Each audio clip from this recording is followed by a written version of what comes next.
नमस्कार दोस्तों, हमारे चैनल पे आप लोग का स्वागत है। दोस्तों, ये भोलेनाथ के द्वार पे जो है सुहागिन एक जा रही हैं अपना सुहाग मांगने के लिए।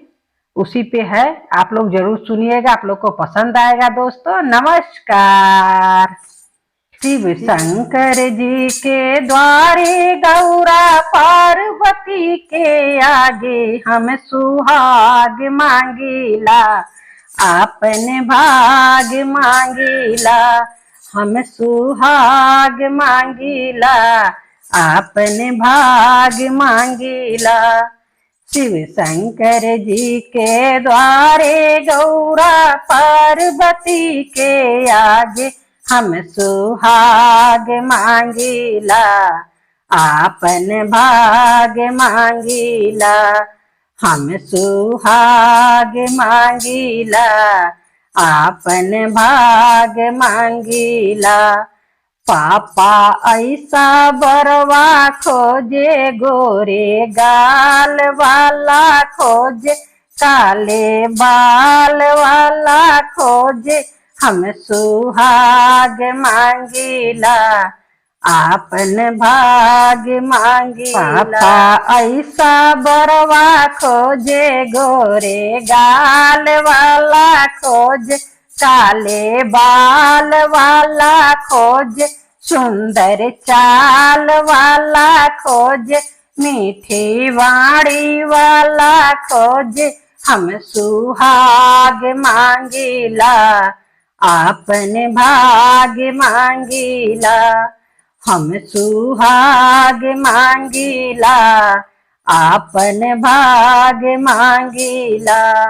शिव शंकर जी के द्वारे माता पार्वती के आगे, शिव शंकर जी के द्वारे माता पार्वती के आगे हम सुहाग मांगीला, आपन भाग मांगीला।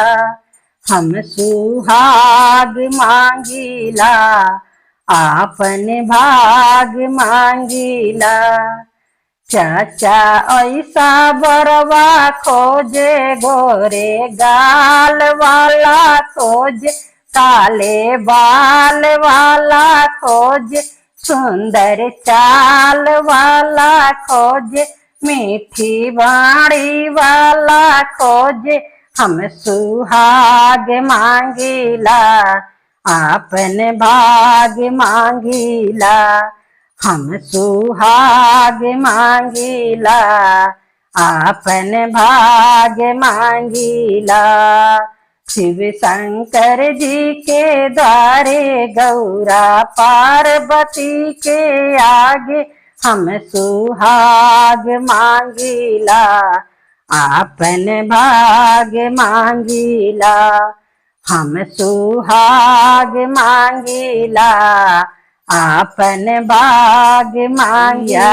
ऐसा बरवा खोजे, गोरे गाल वाला खोजे, काले बाल वाला खोजे, सुंदर चाल वाला खोजे, मीठी वाणी वाला खोजे। हम सुहाग मांगीला, आपन भाग मांगीला। हम सुहाग मांगीला, आपन भाग मांगीला। फूफा ऐसा बरवा खोजे, गोरे गाल वाला खोजे, काले बाल वाला खोजे, सुंदर चाल वाला खोजे, मीठी वाणी वाला खोजे। हम सुहाग मांगीला, आपन भाग मांगीला। हम सुहाग मांगीला, आपन भाग मांगीला। शिव शंकर जी के द्वारे माता पार्वती के आगे हम सुहाग मांगीला, आपन भाग मांगीला। हम सुहाग मांगीला